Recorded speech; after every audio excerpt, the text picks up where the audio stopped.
Pernah tak kita rasa, kalaulah dulu saya dah mula, mesti sekarang dah lain? Hidup ni penuh dengan kalau, kan. Kita sering teragak-agak nak mulakan sesuatu sebab takutkan kegagalan atau tak yakin dengan hasilnya. Tapi, Tuhan ada berikan kita satu rahsia penting dalam hidup ini. Alkitab kata, pagi-pagi taburlah benihmu, dan pada waktu petang janganlah tanganmu berhenti bekerja.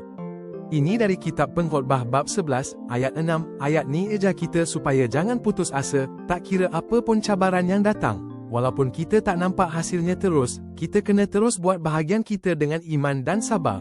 Setiap senyuman yang ikhlas, setiap kata-kata baik yang kita lontarkan, setiap pertolongan kecil yang kita hulurkan pada orang lain, itu semua benih kasih yang kita taburkan. Kita mungkin takkan nampak hasilnya dalam sekelip mata, tapi kita percaya, Tuhan akan jadikan ia berbuah pada masanya yang paling tepat. Jangan risaukan apa yang akan jadi, teruslah tabur kebaikan dan kasih sayang setiap hari, ya.